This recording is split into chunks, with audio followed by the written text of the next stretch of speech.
Assalamualaikum warahmatullahi wabarakatuh. Perkenalkan, nama saya Peggy Maura Amalia, kelas A Anestesi, Universitas Bhakti Kencana. Pada video kali ini saya akan belajar tentang pemeriksaan fisik sistem muskuloskeletal. Pada tahap prainteraksi, yang pertama kita cek catatan klien.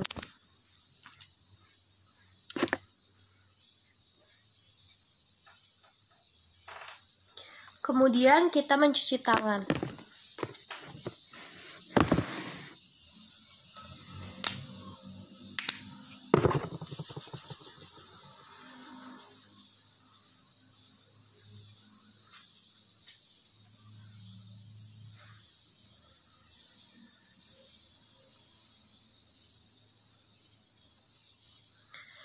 Kemudian kita siapkan alat.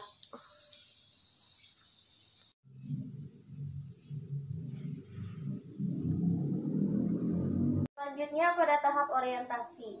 Assalamualaikum Bu, selamat pagi. Waalaikumsalam, selamat pagi Su. Gimana kabarnya hari ini Bu? Udah agak mendingan. Dengan Ibu siapa? Nabila, Umurnya berapa tahun? 25 tahun. Saya cek dulu ya. Ya, Oh iya benar.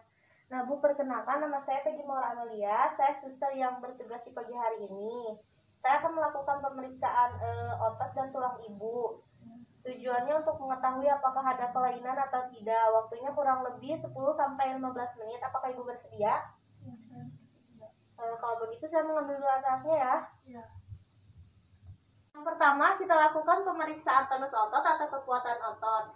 Skalanya itu adalah 0 sampai dengan 5. Coba Bu, angkat tangannya. Jika pasien mampu melawan tekanan dengan penuh dan mampu melawan gravitasi, maka nilainya 5. Kemudian angkat lagi tangannya Bu. Jika pasien tidak mampu melawan tekanan tetapi mampu melawan gravitasi, nilainya itu 4. Kemudian angkat lagi Bu.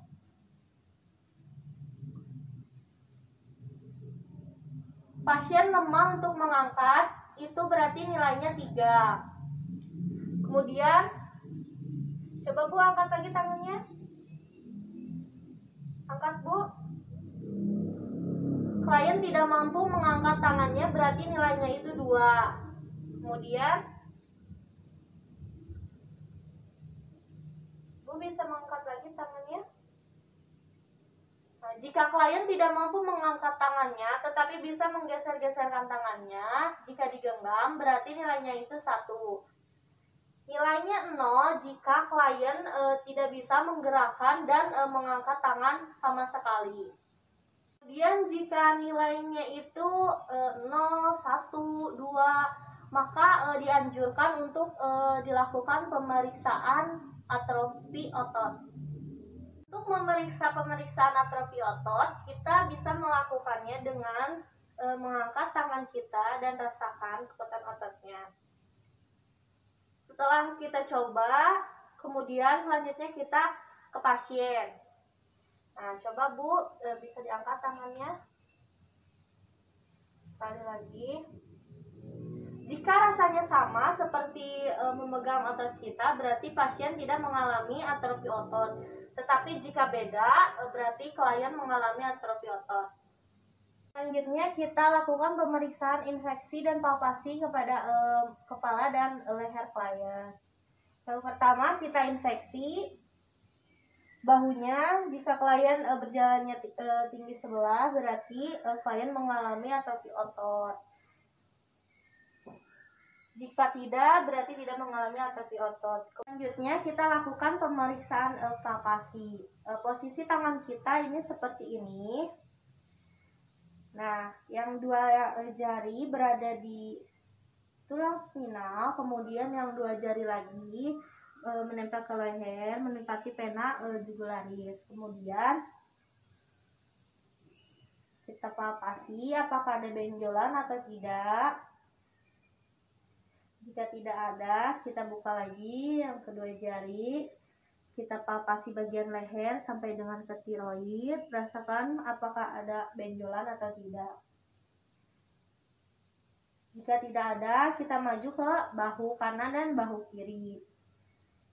kita palpasi apakah ada benjolan atau ada suara patah tulang.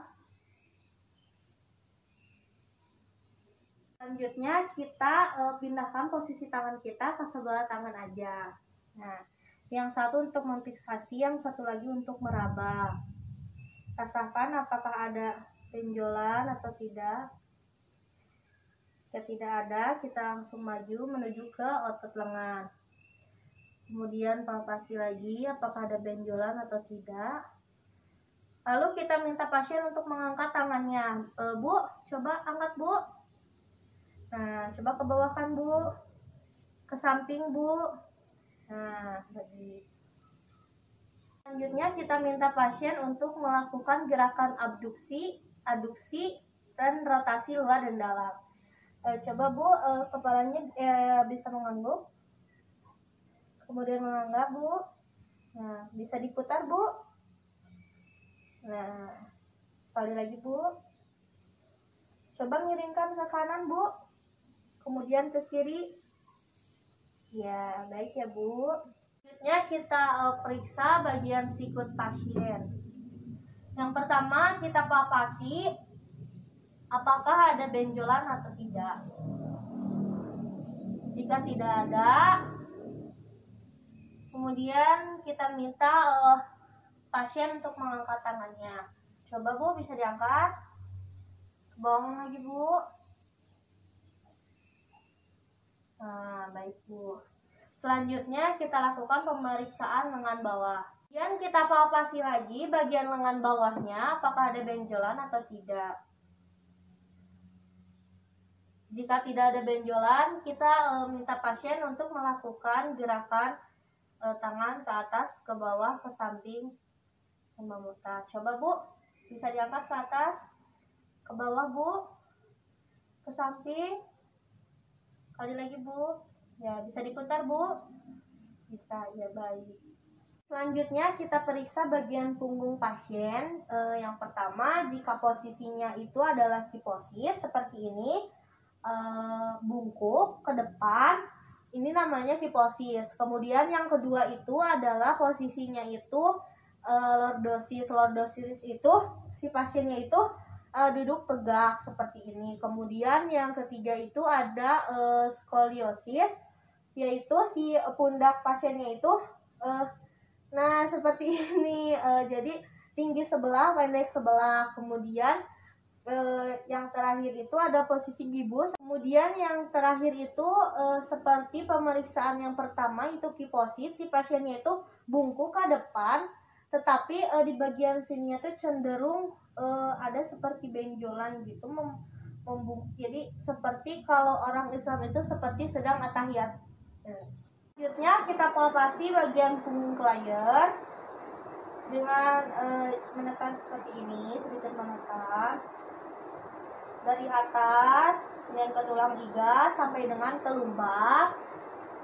Rasakan apakah adanya benjolan atau tidak dan adakah nyeri. Ada nyeri tidak Bu? Tidak. Sudah melakukan bagian belakang, kita juga lakukan hal yang sama pada bagian depan.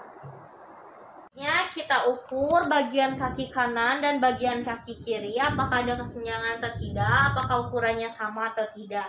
Kita mulai yang pertama itu pengukurannya dari malleolus sampai dengan ke sias, kemudian dari malleolus sampai dengan ke pusat. Yang pertama itu kaki kanan.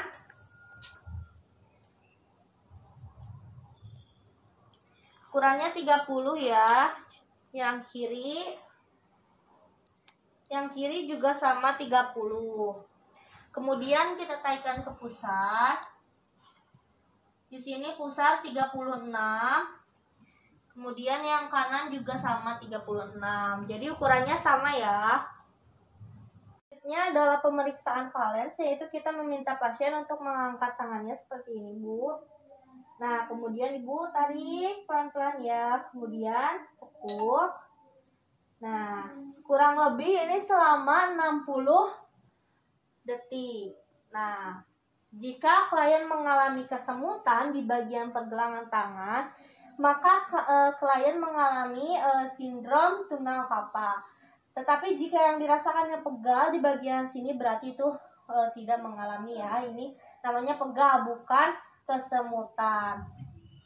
Selanjutnya kita memeriksa pemeriksaan Tinel, yaitu pemeriksaan pada bagian lengan klien menggunakan reflex hammer atau bisa juga kita ketuk menggunakan jari. Nah, pemeriksaannya ini di pergelangan tangan. Jika bingung, kita ikuti saja arah ototnya atau kita bisa menekuk dulu tangannya. Nah, ini pergelangan tangannya. Kemudian luruskan tangan ininya, jarinya, kemudian kita ketuk sebanyak 3 kali.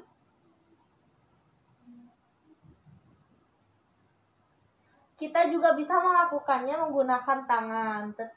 Jika setelah diketuk 3 kali pasien mengalami kesemutan, maka Tinel pasien itu positif. Sebaliknya, jika tidak ada reaksi kesemutan, berarti Tinel pasien negatif. Selanjutnya, setelah tadi kita pemeriksaan Tinel, kemudian kita memeriksa juga menggunakan reflex hammer, yaitu reflex patelanya. Nah, si alas kaki tidak boleh menempel kepada lantai. Caranya diangkat sedikit. Atau bisa juga jika terlalu tinggi menggunakan tangan dengan kaki ditempa ke sebelahnya. Nah, kita coba ya.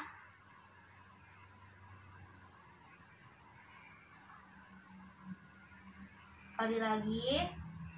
Kemudian yang kirinya. Berarti refleksnya bagus ya. Selanjutnya kita akan memeriksa di bagian lutut pasien untuk mengetahui adanya benjolan atau tanda balon. Nah, kita fiksasi bagian ini, kemudian kita raba apakah adanya cairan atau tidak. Jika tidak ada penumpukan cairan, berarti tidak ada tanda balon. Kemudian kita periksa lagi sebelah sini. Periksa lagi apakah ada penumpukan cairan atau tidak. Jika tidak, kita pegang lagi bagian lututnya. Nah, berarti ini tidak ada penumpukan cairan atau tanda balon. Setelah tindakan selesai, kemudian kita merapikan alat dan pamitan kepada pasien. Kemudian kita mencuci tangan. Demikian video yang bisa saya sampaikan. Mohon maaf jika masih banyak kekurangan. Terima kasih atas perhatiannya. Wassalamualaikum warahmatullahi wabarakatuh.